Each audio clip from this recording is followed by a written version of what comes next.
Sawa Bill. Endelea kwanza, baadaye atapanda. Sawa, asante sana. Ndugu zangu ambayo mumeweza kutoa mchango juu ya hili jambo, ninaona wengi muko na ukali na ubabe na mnataka tuchukue hatua ya haraka sana. Lakini mimi nawashauri kwamba kesho kutwa, ya kesho kutwa tutawapigia simu wazazi ya hawa watoto kuwaonya. Kwa sababu tuko na CDR zao, maana yake ni kwamba tuko na watu wote waliowasiliana nao ndani ya miezi 3 iliyopita mpaka leo. Tuko na idadi na manamba za watu wote waliowapigia hawa vijana na wao waliowapigia kwa masimu zao pamoja na location zao. Tutawaonya wazazi wao, lakini onyo hii tutaifanya ikuwe live. Kwa maana yake kwamba simu za wazazi zao tutazirekodi na tuziweke wazi kwamba tulitoa hii onyo juu ya watoto zao kutaka kutumika vibaya juu yetu. Kwa maana yake ni kwamba pale sisi tutakapokuwa sasa tunajaribu kulipa, tusije tukaonekana ni watu wabaya. Na baada ya hapo sasa, wiki ijayo, hiyo tarehe ambayo imepangwa waje walete mawaandishi za mahabari, na wakikubali kutumika hivyo, basi hapo ndipo tutaweka picha zao moja kwa moja. Lakini niliwatajia kwamba kuna wanawake 4 na wanaume 8. Katika hizo wanaume 8, 3 zao ni askari polisi, ambao nyinyi ndio tunaambiwa sasa tuamini. 3 zao hao ni maaskari, ambayo ni maaskari kitengo cha intelijensia, ambayo hawajawahi kuvaa uniform, sio watu ambazo zimewahi kujulikana kwenye kazi za kiaskari. Sasa kwa baada ya kutoa hii taarifa, kwa sababu ni taarifa sensitive na ya ukweli kabisa, inawezekana ikawapea hawa majamaa muda ya kutafakari kwamba wafikie hapo sasa, wasiendelee tena na hii ujinga ambayo labda tu wanafikiria itakuwa ni jambo ya faida ikiwa wataifanya. Naomba kuendelea kwa taarifa ya pili, ambayo hii itawashangaza sana. Ndugu zangu, kwa mujibu ya taarifa Abiri, ngoja kidogo. Ndugu yangu, ninaomba kuimalizia taarifa ya kwanza kama hivyo ilivyo. Sasa tunakuja kwa taarifa ya pili. Taarifa ya pili, ndugu yangu, tangu mwaka ya 2020 mpaka sasa, 2021 mpaka sasa, kuna idadi ya hasara tofauti imewahi kutokezea kwa TPA, maana yake Tanzania Postal Authority. Maana yake kwa Kiswahili kizuri ni kwamba hasara ambayo imewahi kutokezea na kusajiliwa kwa mamlaka ya bandari Tanzania. Kwa mamlaka ya bandari Tanzania. Hasara hizi zimetajwa tofauti, lakini nyingi zilikuwa kwa mujibu wa taarifa zimesababishwa na udanganyifu na ubadhirifu na kutokukusanyika kwa madeni, ni kitaalamu inaitwa impairment of receivable, na pamoja na mambo nyingine. Hiyo leo sitaki kuwe topic yangu. Topic yangu ya leo, ndugu yangu, ni kama ifuatavyo juu ya bandari. Nadhani nyote niliwahamasisha kwamba maandamano yetu ya amani siokuwa na kikomo, ni lazima tukafanye maandamano haya kwa bandari za Tanzania, kuhakikisha kwamba hakuna operation yeyote ile, hakuna kazi yote ile itakuwa inafanyika hapo bandarini. Sasa ndugu zangu, kuna gazeti ama kuna website ambayo inaitwa Seatrade Maritime. Siko na hakika kama umewahi kusikia nyote hii jambo. Seatrade Maritime hawa ni taasisi ambayo iko na mamlaka ya kutoa mabiashara inofanyika kwa mabahari na mataarifa za mabandari zote Tanzania.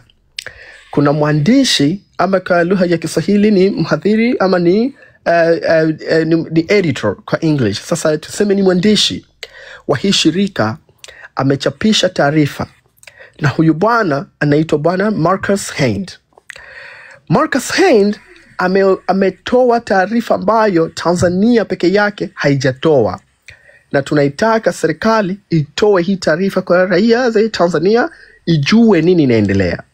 Taarifa hiyo ndugu zangu nitawatumia link mukasome na tuwatag viongozi wa Tanzania kwa social media watujibu hii jambo. Inasema kwamba Seatrade Maritime, hii shirika inasema kwamba kwa sababu ya lockdown ya mawasiliano pamoja yani kufungwa kwa mawasiliano tarehe 29 pamoja na blackout na kuzimwa kwa mawasiliano, okay, ambayo imesababishwa na maandamano za watu nchini Tanzania kutokana na uchaguzi ya tarehe 29 Oktoba. Kuna kitu inaitwa, ndugu yangu, inaitwa ISS. Okay, Mungu peke zako kakupa muda kajifunze ni nini, lakini inavyotamkika ni In-Cape Shipping Service. Inathibitisha kwamba hii ISS imekatiwa mawasiliano kutoka saa 12 ya tarehe 29 Oktoba na serikali ya Tanzania, jambo ambayo hawa wazungu wa Seatrade Maritime wamethibitisha kwamba wamepata hasara ya billions of dollars. Kwa sababu baada ya kukosekana zile mawasiliano, kuna mameli makubwa sana zilikuwa kwa njiani zinakuja Tanzania, zikakosa mawasiliano na ikasababishika trip zile ziwe cancelled. Badala yake kuna mabiashara makubwa na captain ambayo walikuwa na matiketi zao za mandege waondokee Tanzania, wakashindwa. Biashara zile ikabidi mlibikizo wa makodi ya makampuni makubwa ya mameli. Seatrade Maritime imethibitisha kwamba kufungwa kwa mawasiliano na maandamano ilifanyika tarehe 29 Oktoba 2025, bandari ya Tanzania kama serikali TPA imeisababishia serikali yetu hasara ya hesabu ambayo tangu mwaka 2021 mpaka leo hesabu hiyo haijawahi kufikia, kwa zile siku 4 tu ama 5 ambayo imekosa mawasiliano. Jambo ambayo Seatrade Maritime inasisitiza kwamba sasa mameli kubwa tunatakiwa tujitathmini sasa ni vipi tunafanya kazi na bandari ya Tanzania. Maana yake ni kwamba hawa Seatrade Maritime wakiweza kuendelea kutoa taarifa hii juu ya hasara kubwa iliyopata serikali ya Tanzania na hasara kubwa iliyopata na makampuni ya mameli ambayo imekuja Tanzania kwa siku ile na siku iliyofuata, na mameli ambayo yalikuwa tayari yamepaki pale yanasubiri kuondoka, zikashindwa kwa sababu tu ya mawasiliano ya kitu inaitwa ISS. Hasara yake ni kubwa mno kwa kimataifa. Sasa ndugu yangu, kilichotokezea hapo, serikali ya Tanzania inajaribu kuficha hii taarifa kwa raia kuona uzembe na utamaa na ubaya wa Samia Suluhu Hassan na udikteta wake ni jinsi gani kwa hile siku 4 tu imesababisha hasara kwa mashirika za mataifa na kwa nchi yetu kwa kutukoseshea sisi peke zetu mawasiliano. Sasa ndugu yangu, leo nimempelekea email mwandishi pamoja na mwandishi wa shirika ya Seatrade Maritime. Ninaomba mkasome peke zenu kwanza hiyo taarifa.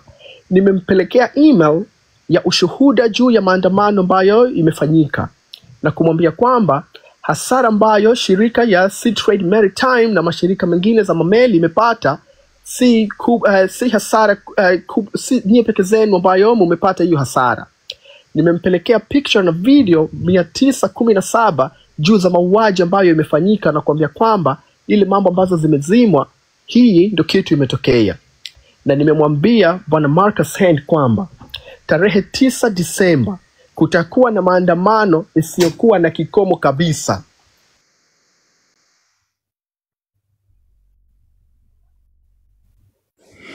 Pigeni makopa hapo. Umemute Abil.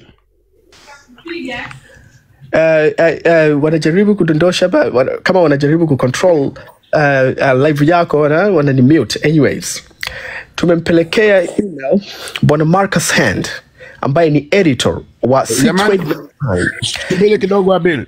Angalieni mwe mnaweka makopa na huku kwenye nini unapiga virozi mnapiga wanaichezea na kwangu.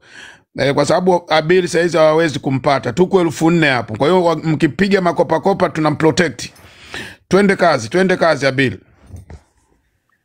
Hivi basi nimempelekea email rasmi bwana Marcus Hand ambaye ni editor wa shirika ya Sea Trade Maritime ya kimataifa kumwambia kwamba tarehe 9 Disemba mwaka hii, mwezi ambayo inakuja, tutakuwa na maandamano makubwa isiyokuwa na kikomo, maandamano ambayo tutalala kwa bandari bila ya kuondoka mpaka pale tu ile mambo peke zetu tunataka ifanyike. Na nikamshauri bwana Marcus Hand atoe chapisho ya haraka kujulisha mashirika zote za meli ambayo inafanya makazi na bandari yetu ya TPA kuizuia kwamba isije. Na hii hasara iliyopata ndio sababu kabisa iliyofanya hizi majamaa zisikuwe zinafanya masherehe ya tarehe 9 Disemba. Hawana pesa. Hasara kubwa, na makampuni zinadai fidia juu ya mahasara makubwa ile imepatiwa na serikali ya Tanzania juu ya maandamano iliyodumu kwa siku chache tu.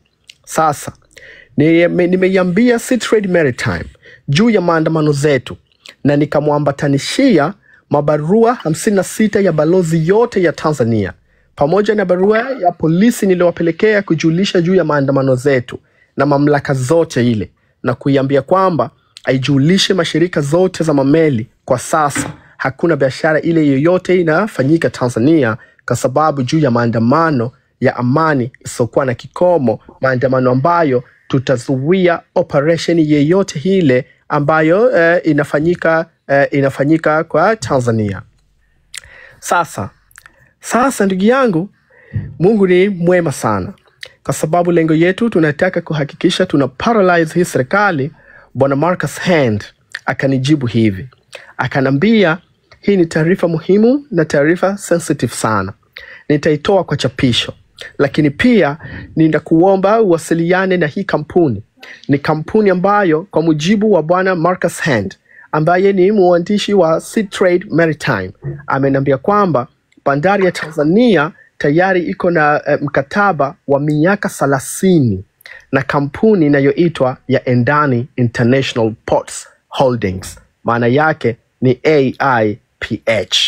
Wamepewa miaka 30 kuiendesha bandari yetu kwa Terminal 2. Terminal ambayo ndugu yangu, hii habari itawaumiza sana vile, kwa sababu nitakuwa tayari kuwasomea. Ndugu yangu, Endani International Ports Holding AIP wametia saini ya kupewa mkataba inaitwa Concession Agreement ambayo itakuwa ina operate Terminal 2, yani ni CT2 ya nchi yetu ya bandari yetu ya Tanzania. Watakuwa wana operate. Sasa mimi peke zangu na nimebakia najiuliza, imewezekanaje CT2 apewe Endani International Ports and Holding wakati hiyo Terminal 2 tunayo kitu inaitwa 1 million TEU. Tuna kitu inaitwa 1 million TEU.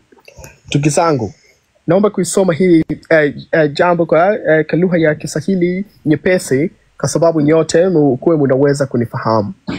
Tukisema TEU ni nini? Hii ni jambo ya kwanza ambayo ningependa kuifahamisha. Tukisema TEU ni nini? Kama inavyofuata.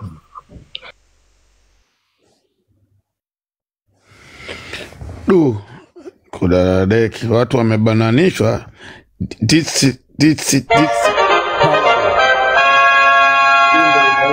Paralyze. Na huyu kijana ana paralyze kweli. Maki hizo meli zisipoingia tu miezi 3 tu dadadeki, mbona Msigo atatembeza bakuli? Umeona? Amesha paralyze. Ndio maana unaona hata sasa hivi sijui sherehe hii tumeifuta, kumbe hawana hela. Wekeni tu katiba mpya muone kama haya mambo. Tena abidi paralyze kabisa, piga kabisa za utosini, paralyze. Ndio Mwigulu Nchemba linakuja linatutambia tu, linaongea upuuzi tu. Eti kwamba eti wale ni raia walikuwa wanauana wenyewe kwa wenyewe, pumbavu kabisa. Piga kabisa za wakati kabisa. Sama wakati tunamsubiri nani ila Instagram tumefika. Hili ndo bunge la majenzi kudadadeki, mtasanda safari hii. Yani tutawapeleka hivyo, tutaparalyze. Angalia saizi, siku 4 tu mnadaiwa mabilioni. Kateni tena tarehe 9 sasa, mlimbikize madeni. Mnatudanganya tu. Kudadadeki, tunampandisha mshua hapa, usubiri. Jina lako unatumia la Magumashi, jina sio la kwako, walete kati. Walete kati. Vinanda, walete.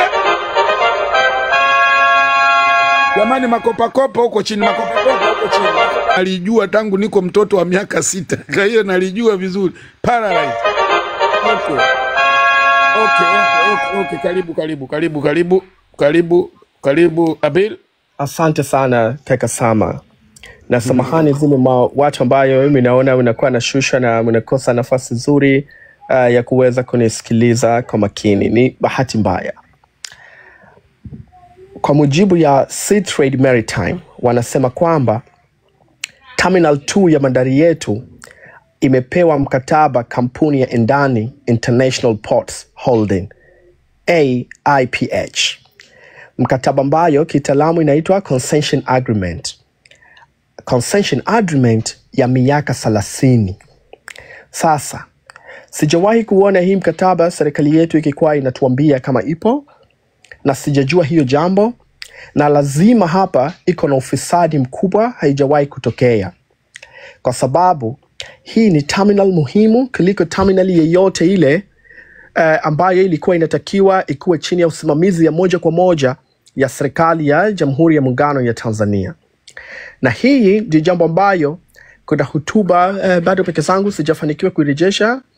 Rais aliyekuwa imekufa ya Tanzania John Pombe Joseph Magufuli alikuwa anasisitiza sana jambo hili. Kwa sababu ndugu yangu, nimesema kitu Terminal 2 na nikasema City 2 na nikasema kitu 1 million TEU, mnaweza msikuwe mnafahamu nini. Kwa hiyo naomba kuchambua kidogo. Terminal 2 yetu ina uwezo ya 1 million TEU. Maana yake 1 million unit of cargo capacity. 1 million unit of cargo capacity amepewa bwana Andani. Amepewa bwana Andani, maana yake ukisema kwamba iko na 1 million unit of cargo capacity, maana yake ina uwezo wa kushika TEU 20 feet shipping container mozeni ya milioni kwa hiyo eneo. Jambo hiyo ndugu yangu amepewa mgeni kwa mkataba ya miaka 30. Kwa mujibu ya taarifa ambayo rasmi ipo kwa Maritime ambayo ningependa peke zenu mwende mkaisome, kwa taarifa ambayo ipo kwa Seatrade Maritime. Sasa tutaparalyze serikali pale tu peke zenu nyote mtakubali tuingie kwa maandamano na tukazuie tena kwa bandari yetu si kwa siku 4 ambayo hii hasara ya mabilioni imepata. Tutazuia sasa mpaka pale tu matakwa yetu waandamanaji yatakapokuwa yamesikilizwa na kufuatwa. Papo hapo ndipo tutaondoa magodoro zetu kwa njia ya kuingilia na ya kutokea kwa bandari yetu ya Tanzania. Sasa ndugu yangu, bandari ya Tanzania ya Dar es Salaam ipo na umuhimu mkubwa sana tuichukue wenyewe wananchi kwa sasa. Kwa njia ya maandamano ya amani siokuwa na kikomo. Tutaandamana pale usiku na mchana, tutalala pale kuhakikisha kwamba hakuna mtu yeyote, hakuna biashara yoyote, hakuna company yoyote ina operate pale mpaka pale tu sisi peke zetu tutasikiliza nini ile tunataka. Na bwana Andani International Ports Holding, kama hii mkataba zake itakuwa iko na mambo machafu, tuko tayari kuvunja hii mkataba pale tunapata serikali yetu, na atatuambia ni nani ambaye amempea hii miaka 30 ya concession agreement. Yeye peke zake atatuambia na kwa makubaliano gani na kwa nini ikabidi ikuwe hivyo. Sasa hili hasara ambayo wamepata ndugu yangu ni jambo ambayo sisi tunatakiwa tuifurahie. Kwa nini? Kwa sababu unaweza ukahisi kwamba kwa wanavyojitetea kwamba kwa nini wewe unataka hii hasara ikuwe inakuja kwa nchi yetu? Hutaki hii hela tutumie tununue madawa na tununue mabarabara? Hapana. Pesa hii ndugu yangu mkumbuke kwamba inaenda kununuliwa maji ya Fiji. pamoja na watu za Ikulu wanakula caviar, beluga caviar, mayai ya caviar, mayai ghali tangu dunia ikuwa hii ambayo tunaishi. Katika mayai ghali na chakula ghali dunia nzima, ndio hiyo mayai inaitwa ya caviar. Haiuzwi kwa tray, inauzwa kwa gram, inauzwa kwa kijiko. Ile kijiko moja ambayo anakula ni $10,000. Tafadhali ndugu yangu, usikuwa unatosheka na maneno zangu. Ingia Google, andika beluga caviar. Gramu 500 ni hela ngapi? Usiamini maneno zangu peke yangu, nenda kajifunze, ufunuke akili. Sasa, kwa kuokoa hii mapesa yetu, isikuwa inaenda kununua caviar na maji ya Fiji, tutaandamana na kuzuia operation yote ya bandari. Na tayari vile nimewaambia kwamba nimeshawasiliana na bwana Marcus Hand kumwambia kwamba achapishe hiyo taarifa na kuambia kwamba kwa sasa hakuna operation, hakuna biashara yeyote hile za mameli makubwa ambazo zitaweza kuingia kuanzia tarehe 9.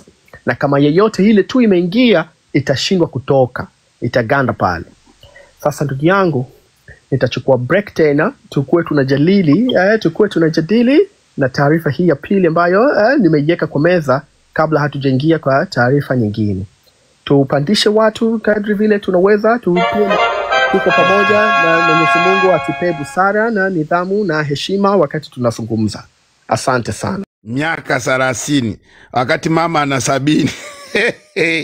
Yani yeye mwenyewe anakimbilia 70, yani anajipa yani ameingia mkataba wakati atakuwa amekufa. Hapo si moja kwa moja ndio amekabidhiwa Abduli hapo. Maana yake amekabidhiwa Abduli. Maana yake haiwezekani muda mwingi wote wa kazi gani. Okay jamani, tunaendelea hapa, nitapandisha kwanza nani hebu mpeni followers huyo na mpandisho huyo kijana. Mwekeni followers, mko 1400 huyo hapo John. Mwekeni followers kijana. Mwekeni followers, zima mic John. Mfollow chap huyo hapo. Mfollow haraka apate followers 1000, alafu tutaweka mwingine tena ili tupate vijana hata 6 kesho wafungue live. Okay, tunaendelea. Nitapandisha mchangiaji wakati mnamfollow huyo faster nitaweka tena mwingine. Okay. Unaweza ukachangia, tutachangia wawili afu baadaye tutapeleka kwenye bunge dogo. Karibu changia hapo faster. Kaka Sama, vizuri sana. Kaka Abili anaongea ukweli. Hiyo Adani, hiyo kampuni ilikuwa hapo Kenya, huyo jamaa na akafukuzwa. Na hata Italy alikuwa hapa akafukuzwa, Uingereza alifukuzwa, Australia alifukuzwa. Huyo jamaa ni mkatili, Muhindi ni mkatili, sio binadamu huyo. Na lengine ni ile kuambia hivi, pengine Abili amepeleka barua kampuni ya UN ambayo iko Kenya, headquarter ya East Africa iko Kenya. Ametumana pia. Kama yule mwanadada jana alikuja hata kutueleza hapa. Pengine ushamkumbusha Abili akatuma email huko. Tutamwambia, ukimaliza hapo tutamueleza. Okay, shukrani, nimeshamaliza, sina mengi. Shukrani kaka Samu, tuko pamoja. Asante sana jamani, hao ndio mapenzi yanayotakiwa jamaa zetu kutoka Kenya. Abili nadhani utaichukua hiyo, anasema kwamba kuna headquarter ya UN pale Kenya na penyewe wapelekee barua. Okay, nitapandisha mwingine tena. Nani ulikuwa unasema una la muhimu sana, One Love, karibu. Jamani mfollow basi huyu John, mko 1400. Mko 1400 huyu John, mpige haraka hapo afikishe followers 1000 basi, alafu atoke aingie tena mwingine. Tutengeneze vijana kama 5 kesho wa kufungua live. Karibu One Love, dakika 2. Karibu dakika 2 ndani nirudishie Nuru vazi kule. Asante kaka Sama. Mimi naongelea ile story ya mwanzo iliyopita ya kwamba wanaleta mashahidi ya uongo. Kitu ambacho naweza nikasema ni kwamba hawawezi kutudanganya kwa namna yoyote. Watu tumetoka barabarani, hatujalipwa na mtu yoyote, tumetoka kwa sababu ya mapenzi mema ya nchi yetu na kwa sababu ya kuikomboa nchi yetu. Hakuna mtu aliyelipwa. Tumetoka kwa sababu ya upendo na kuona nchi yetu jinsi inavyovagazwa, inavyofanywa vitu vibaya, watu wanavyotekwa, watu wanavyouliwa bila sababu, mali zetu zinavyotapanywa. Watanzania wenyewe tunakosa fursa kwenye vitu ambavyo viko kwenye Tanzania yetu, lakini watu wa nje ndio wanapewa hivyo vitu kwa uhuru. Hicho kitu hatuwezi kuruhusu kiendelee kwenye Tanzania yetu. Hatujalipwa hatujalipwa na mtu yoyote. Tumeamua kwa akili zetu timamu, tumeamua kwa mapenzi yetu kuirudisha nchi mikononi mwetu wenyewe. Hakuna mtu aliyelipwa, hakuna mtu aliyepewa kitu chochote, na tuna uchungu kuliko wanavyofikiria. Roho za watu zilizoondoka tarehe 29 yani lazima tuwalipizie kwa kitu kinachoendelea. Hatuwezi kukubali. Tunatoka tarehe 9 kwa amani, lakini wasipotoka, Mungu ndo anayejua kitakachoendelea. Ila tarehe 9 tunatoka kwa amani kwenda kutetea roho za watu zilizopotea. Hilo tu nitaka kuongea, maana nilikuwa na hasira sana kusikia watu wanalipwa wakati watu tumetoka kwa mapenzi yetu wenyewe. Leo iliniuma sana. Okay. Asante sana, One Love. Asante sana. Jamani, mfollow huyo John faster. Baadaye ataingia mwingine naye tutampa mfollow. Kwa hiyo nadhani huku vijana na mimi nichangie kidogo jamani. Changia basi faster nimrudishie Nuru basi. Tutoke kwa wingi vijana, tutoke kwa wingi tafadhalini. Tutoke kwa wingi vijana tarehe 9 kama alivyosema Habiri.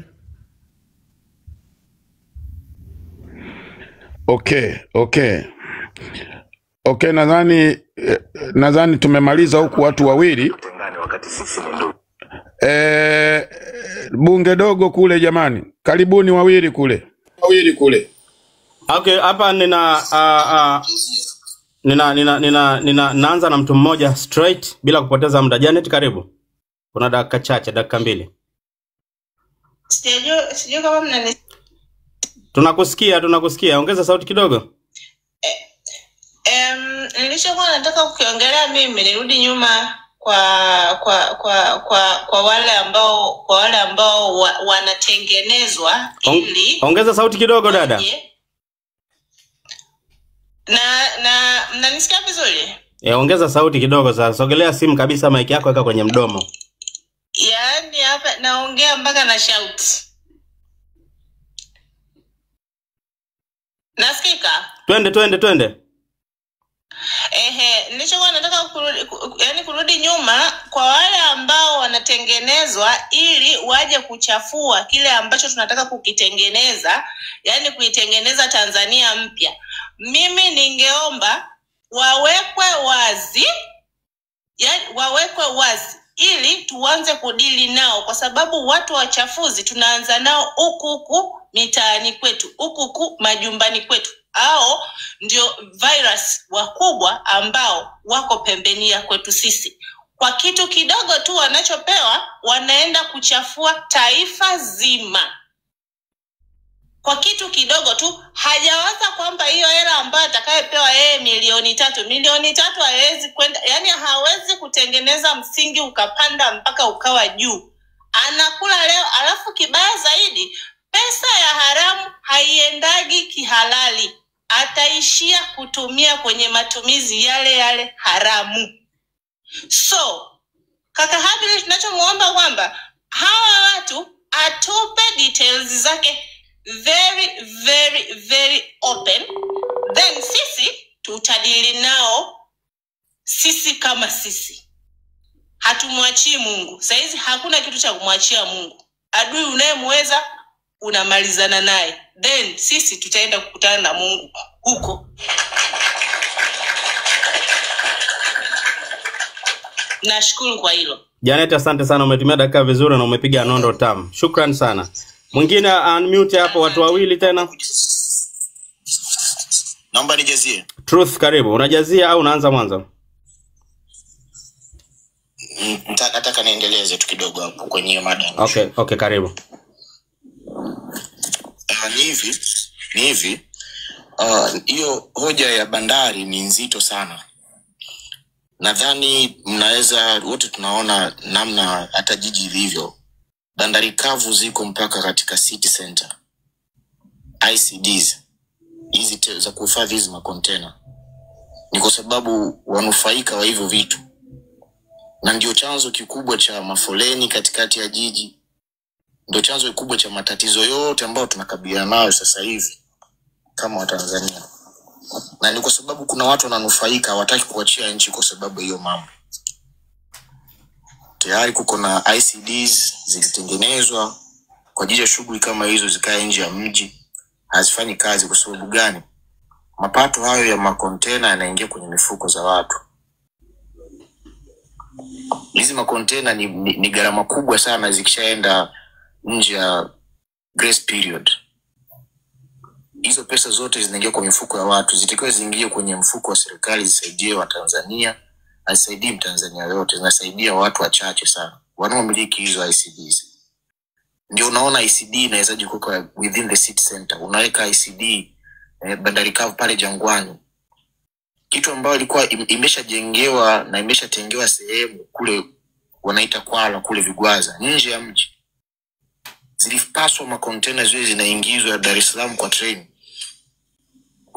Maroli zote zinaanzia safari nje ya mji. Ukiangalia leo traffic jam zote kubwa zinasababishwa tu na ICDs ambazo zinamilikiwa na watu. Ukienda kufuatilia maripoti mbalimbali utaona hizo ICDs ni biashara za watu. Ndipo sasa kipindi zimehamishwa zikaambiwa ziende bandari kavu ziende kule Kwala. Kufa kwa Magufuli zikabidi zirudi zote Dar es Salaam. Ile program yote ya manchi zote zimepatiwa bandari kavu, Kongo, Rwanda, Burundi, nchi zote zinatumia bandari ya Dar es Salaam. Zimepewa sehemu yake ya ICD, ziweke container zao kwa yadi zao, zilipe serikali mapato.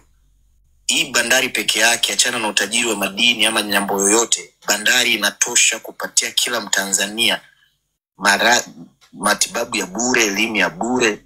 Bandari peke yake inatosha mambo yote. Container moja ikilala kwa siku ya 20 feet ni 1,400,000 Kitanzania. Na kuna research nimeshaiona hata ipo inazunguka kwenye mtandao. Container ya 40 feet ni 2,800,000 kwa siku per day. Kuna mtu kwa inchi wakati unahangaika hapa kubishana 5,000 yangu 10,000 yangu nipunguzie, yeye anatengeneza over 1 billion per day. Kuna mtu ataweza milioni 500, milioni 600. ICD ndogo ndogo tu hizi kabisa zinabeba container zaidi ya 5,000.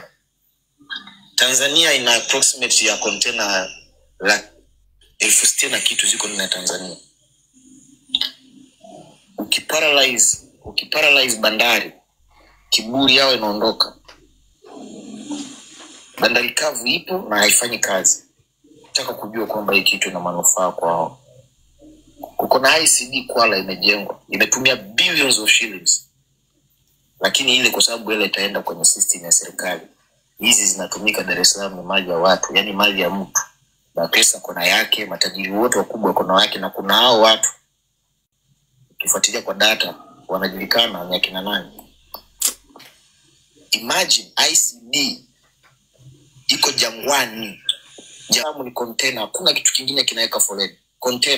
Container zinaangukia watu wanakufa.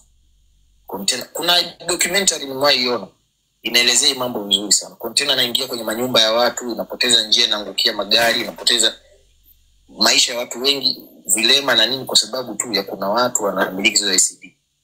ICD ambazo zitakiwa zikuwe nje ya jiji. ICD zitakiwa zikuwe nje ya mji wa Dar es Salaam, zikuwe Kwala huko. Maroli zilikuwa zinaishia huko Kwala. Unaona mtu wako ana mpe muda huyo. Endelea Truth ya kuna vijana wa Tanzania kumbe wananondo. Twende baba. Inatosha hiyo. Imetosha. Amemaliza. Naona huko kwenye comment watu wanalalamika kwenye comment. Ndio maana nikauliza. Wangapi huko tayari? Wawili tayari. Kwa hiyo tunaweza kwa nani Truth, nafikiri tutakupa muda baadaye tena. Huyu jamani kichwa. Okay, ngoja nimalizie na mimi huku mmoja afu tumrudishie Abil. Poa.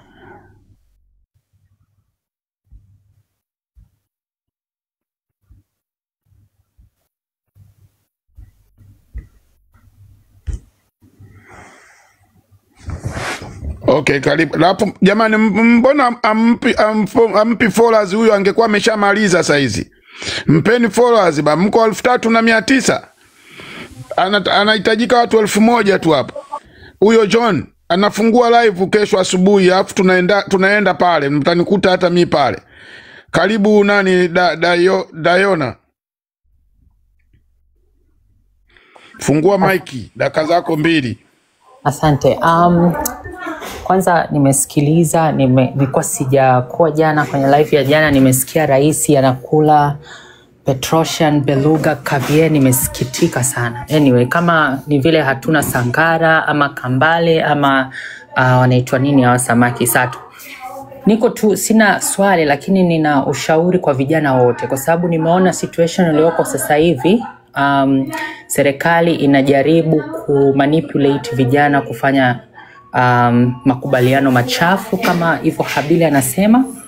Niseme tu kitu kimoja kwa wale ambao Habili umewataja, na Tumaini anatusikia, kwamba usifanye deal na shetani, kwa sababu siku zote atarudi kwako kukupoteza, kuficha hiyo cover up. So kwa usalama wao pia, hata kama Habili anasema hata wa expose, lakini kufanya deal na shetani ni hatari. So kijana yoyote ambaye unasikiliza hapa, mi pia ni mhanga somehow, nitashare siku moja. Wanatafuta vijana wa kuwalagai na kufanya makubaliano machafu ili kufanya cover up. Jifikirie mara mbili. Wakikupa deal ya design hiyo, watarudi tena kukupoteza, kuficha ushahidi. Kama mtu kama Balozi Polepole amepotezwa, who are you? 3 milioni ni pesa ndogo sana. Ndogo sana ya kupoteza utu wako. Ni hayo tu. So thanks.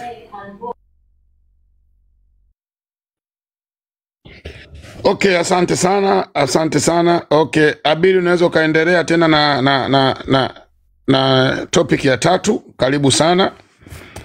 Karibu sana na Habili, tule vinanda kidogo kabla hujaanza.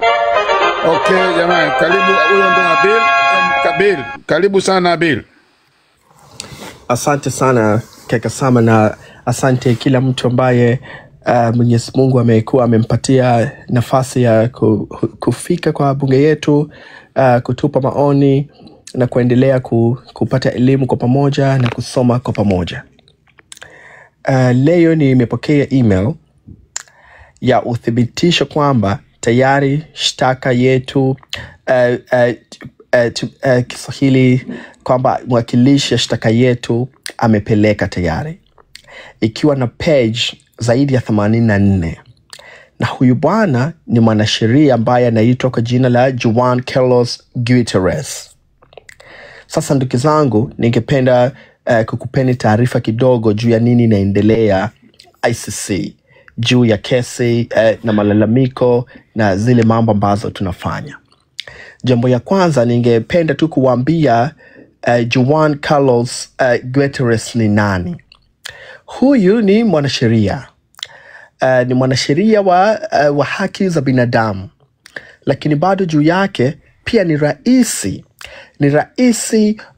wa shirika wanasheria za madunia, wa umoja wa masheria za madunia, ambayo wanashughulika na haki za binadamu. Kwa hii taasisi ambayo inaitwa World Jurist Association's Human Rights Institute, huyu ni raisi yao. Kwa sababu tu ya ubabe, kwa sababu tu ya manguvu, na kwa sababu ya jinsi anavyojua kutetea haki za binadamu na uzoefu yake ya makesi zake kubwa. Lakini pia katika mambo za masheria kuna kitu kinaitwa farm. So kuna mataasisi mingi ya nodili na watu wa manasheria. Kwa hiyo kuna farm moja ni maarufu sana, inaitwa Crimides and Calvo Sotelo. Sasa huyo ambaye amewakilisha kesi yetu ICC, yeye ni ana partnership na Crimides and Calvo Sotelo. Hii ni jambo muhimu sana, mkuwe munaweza kuifahamu. Lakini ndugu yangu, napenda kuhakikishia kwamba tuko na uwezekano mkubwa sana si kufungwa tu, bali kunyongwa kwa Samia na watu zake. Nitakupeni taarifa ndogo juu ya bwana Juan Carlos Gutierrez, ambaye kaka Sama kamuweka hapo. Huyu kwanza tayari peke zake amewahi kusimamia kesi maarufu sana ishawahi kutokezea Venezuela juu ya mwanasiasa mkubwa ya upinzani ambaye anaitwa Leopoldo Lopez. Peke zake ukipata muda unaweza kwenda kujua hii kesi amesimamia vipi na akafanyaje, akaweza akaweza kushinda. Bado akasimamia kesi nyingine pia ya bwana Juan Guaido. Pia kama hizo peke zake hazitoshi, amesimamia amesupport kesi za NGOs ambayo imehusika na wafungwa ya kisiasa, kama vile ndugu zetu kina Tundu Lissu na watu nyingine wamefungwa pale nchini Bolivia, pamoja na Cuba, pamoja na Turkey, pamoja na Venezuela. Na leo ni kama email kumwambia kwamba listi yako sasa itazidi, kwamba umesimamia pamoja na Tanzania. Ndugu yangu, hii ni taarifa njema sana. Bado peke zetu tunazungumza sasa hivi, tayari nimemfax na ako nayo kwa muda tu pia affidavit ya kwangu. Sasa niko taarifa naomba kuwasomea, ambayo nina uhakika kabisa kwa usiku wa leo, uhakika kabisa hawa wanaosikia hii habari ambayo naisoma sasa hawataweza kulala. So Samia, sio IGP, muwatafutie madawa kabisa ili waweze kuwa sawa. Naomba ni Kuda na deke, jamaa haki ya Mungu, wangekuwa wako karibu na sisi wangetunyonga.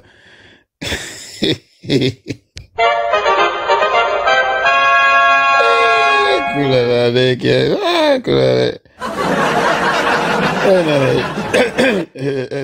leo kuna raha, lakini leo bunge la leo lina raha sana.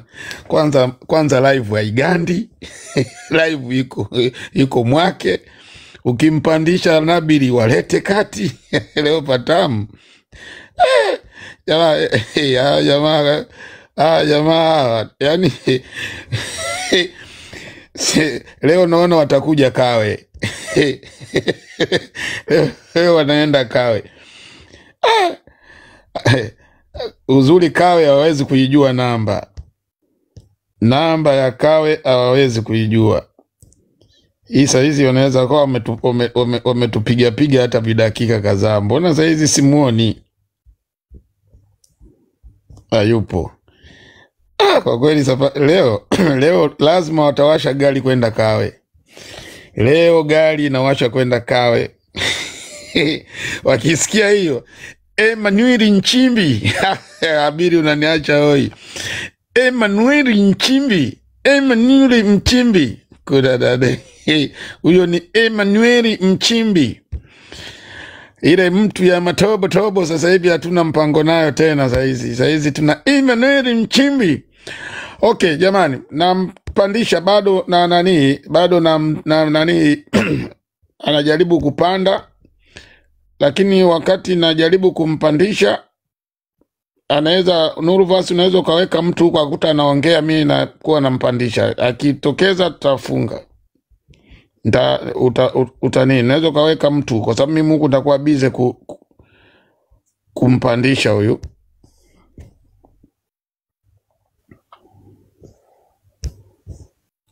Unanisikia Nuruvas? Unaweza ukaweka mtu akakuta anaongea huko. Niko nawaambia ndugu zangu kwa Instagram kwamba Samia hatoboi. Yaani hivi tunaenda tukiwa smart kichwani. Samia hii hutoboi. Dead body hutoboi. Yaani hata ufanya hata ubinukeje. Utoboi. So kuna mtu ambaye anataka kuchangia hapa Cute nani? Okay. Shimi karibu. Mi na machache tu. Okay. Kwanza nimefurahi sana kwa nondo hizo zilizopigwa, lakini pia Nuruvazi niliona kuna kitu umekianzisha, kiendelee challenge zile za mabango jamani. Fanyeni mchakato watu wa bunge kubwa. Mabango yale nitumieni, mimi nitaposti. To exercise. Inabidi to exercise hiyo challenge kama kwa wiki nzima ili iende viral, lakini ninachotaka kusema tu kwamba aliyezoea kula kwa kunyonga vya kuchinja viwezi. CCM walishazoea sana kula vya kunyonga. Kwa hiyo wameshasahau kuchinja. Yaani wamesahau kuchinja. Wamezoea vya kukaba na kunyonga. Sasa awamu hii likaji. Mimi naomba niishie hapo.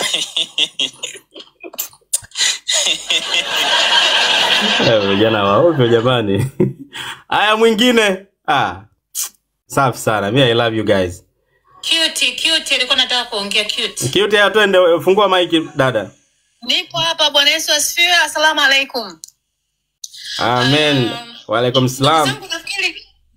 Amina. Ndugu zangu nafikiri wenyewe mnajionea. Mimi kaka sema usishangae, mimi kote mpaka sasa hivi nimefungua live zote, nipo mabunge yote. Nice. Sasa ndugu zangu ni hivi, wenyewe mmejionea kila siku Habili akipanda hapa ni lazima tunakuwa tuna mabomu ambayo yanatutoboa sisi wenyewe, tunapata matobotobo ya uchungu.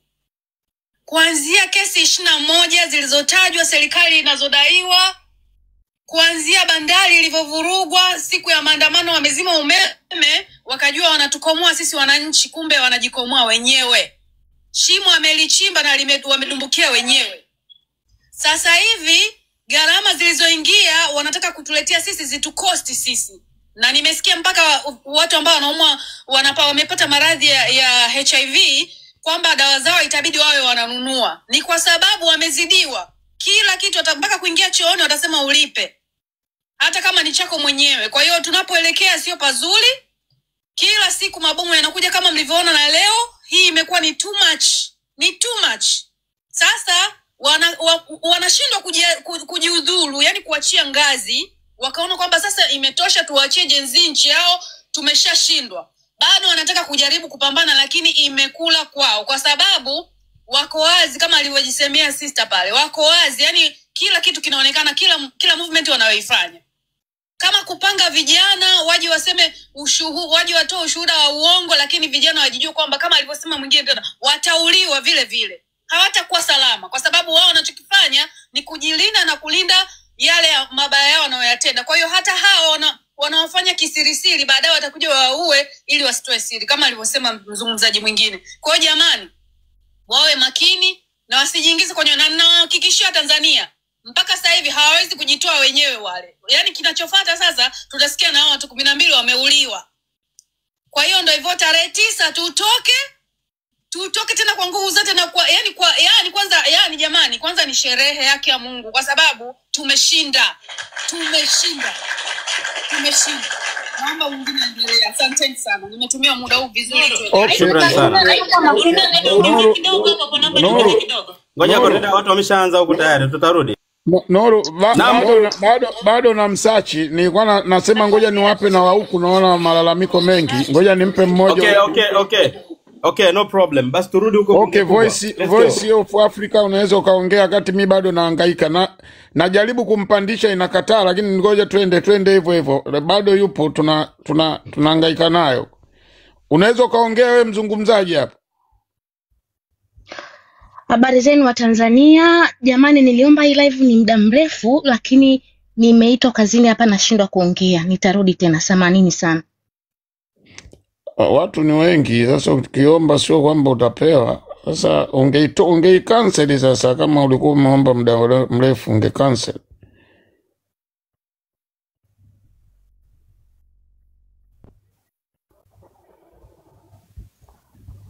Karibu mzungumzaji hapo.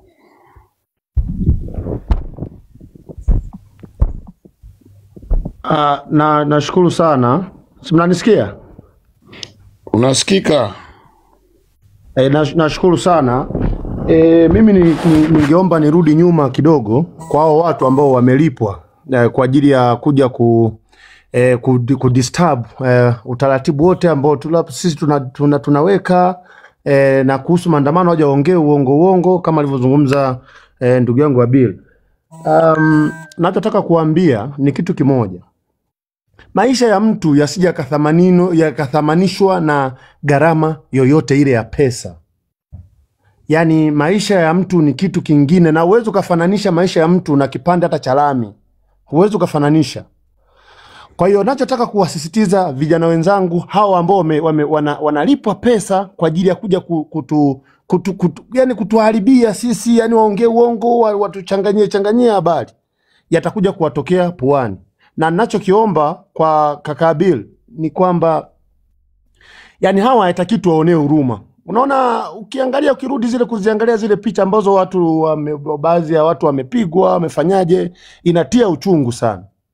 Sasa ikifika kipindi mtu anakuwa hana uchungu na zile picha, na wale watu waliokufa sio wala ni mbuzi au ng'ombe, wale ni Watanzania wenzetu. Ni Watanzania wenzetu wale wamekufa. Hebu natakiwa apige picha nije kama angekuwa amefanywa hivyo mtu ambaye ni ndugu yake, labda dada yake au mama yake. Kwa wale watu wengine walikuwa wanapigwa risasi wako nyumbani kwao.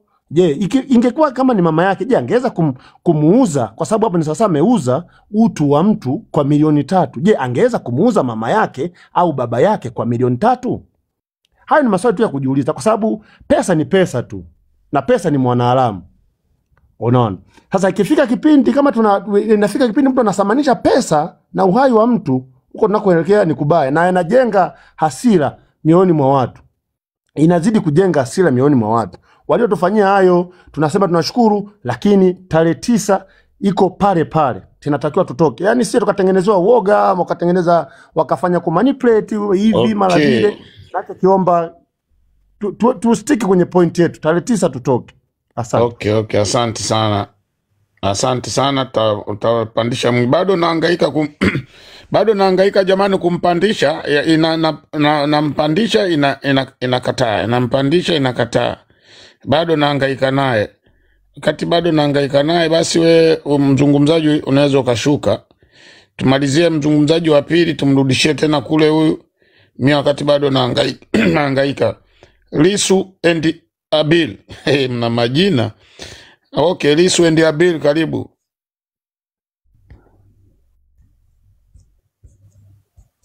Karibu we Lisu and Abil.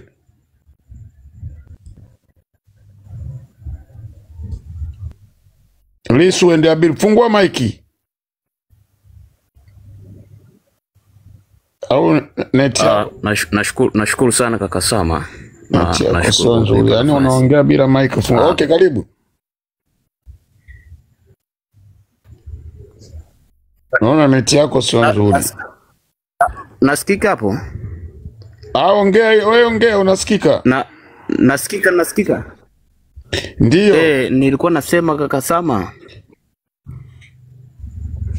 Mtandao unanisumbua kwa kweli, mtandao unanisumbua sana. Lakini tunakusikia. Mtandao unanisumbua. Sawa, nimesikiliza mada nyingi, na kwa kweli niko na furaha, lakini kwa upande mmoja niko na huzuni sana. Niko na huzuni kwa sababu kumbe pamoja na kuwa Watanzania kwenye kati hizi tumeamka na wengi tupo na machungu, tunahitaji nchi yetu, lakini wapo wenzetu ambao wanataka kutuuza. Wananunulika kwa shilingi milioni 3 kuja kuuza roho za wenzao wengi zaidi ya 10,000 waliokufa wakitetea haki. Sasa mimi niwaombe, kama kuna uwezekano, nilikuwa nataka nishauri, kwa nini tusitengeneze press hizi kwa ajili yani kutoa taarifa Watanzania wote wajue kinachoendelea, ili siku ikitokea watu wakiwa wanaongea tusiwaview, yani tusihangaike na habari zao, si tu focus na tarehe 9.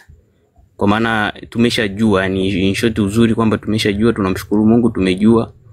Kwa hiyo tukikuta watu wa namna hiyo, maana yake sisi tusihangaike nao.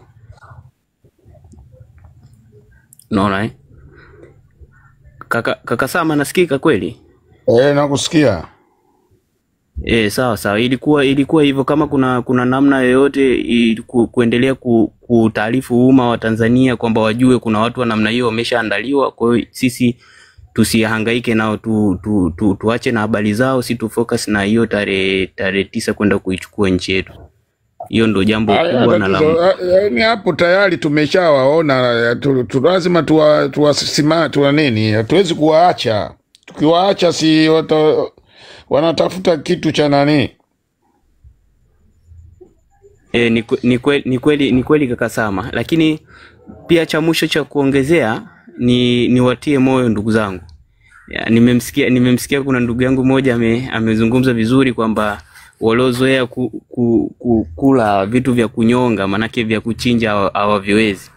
Ni kweli kabisa. Waliozoea vitu vya haramu vya halali kawaida hawaviwezi, na CCM ndo walivyozoea, wamezoea kula vitu vya haramu, kwa hiyo vya halali hawaviwezi. Hivyo twendeni tukalikomboe nchi yetu tarehe 9, mwamko uwe mkubwa. Kwa hiyo mimi yangu ni hivyo tu. Okay, nimeshakuelewa. Asante sana. Asante sana. Kabla sijamrudishia huko Abel, labda nitaongea kidogo kama dakika 2-3. Kwanza wamembani Abel kama dakika chache, yuko hapo chini anasema tunaweza tukawapiga nondo ili ziisha afu apande tena. Maana alikuwa amefikia pazuri sana hapo alipokuwa anataka kuongea. Nadhani mmeona hawataki kabisa hizi habari, lakini Abel ujitahidi sana leo, yani hii hapo ulipobakia upamalizie. Hizo dakika zitakapokwisha hizo, jitahidi sana ili watu wanakusubiri ili uzimalizie kabisa, ili tujue nini, kila kitu kieleweke. Mimi nilikuwa nataka niongee kitu kimoja, mnisikilize kwa makini. Leo wameachiwa tena wale wa vijana waliokuwa wamekamatwa. Wameachiwa, lakini ni kama mkakati vile.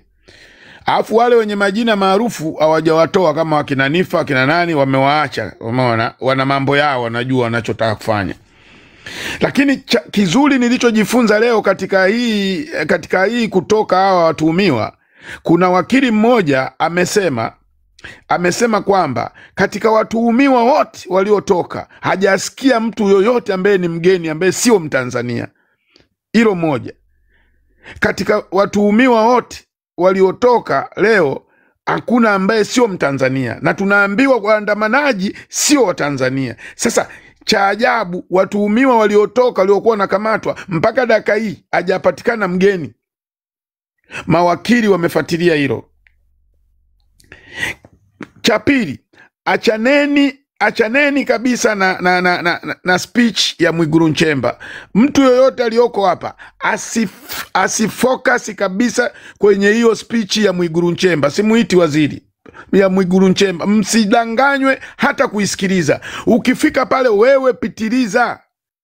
Kijana, ukikutana na hotuba ya waziri mkuu, pitiliza, itakusaidia kukuingizia hata pesa ya kwenda kuuza maji kuliko kusikiliza upumbavu ule. Yule mwekeni kwenye grupu la Cheka Tu. Hotuba ya yule mtu ni ya kwenye Cheka Tu, iweke kwenye hiyo. Yani wewe angalia kama ulikuwa unaangalia comedy ya Cheka Tu. Usiitie kabisa akilini. Weka kabisa kwamba ulikuwa kwenye Cheka Tu. Yani Mwigulu ni sawa na wafanyakazi wa Koi Mzungu. Mwigulu ni sawa na wafanyakazi wa Koi Mzungu. Yani ni mtu wa comedy. Hiyo nawaambia. Kingine ni nani? Watuhumiwa walioachiwa.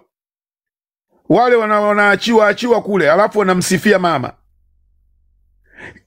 Anaachiwa akati mama akatoa oda wakamatwe, anaachiwa, alafu unataka eti nashukuru mama Samia. Upumbavu, acheni wa Tanzania. Mkiachiwa muombeni Mungu tu, usitaje ile. Kama mnaachiwa kwa mkakati, baadaye hebu tutumieni message inbox tujue mmeachiwa kimkakati. Msimwambie kwamba wewe uwezi ukaachiwa alafu ukamshukuru muuaji.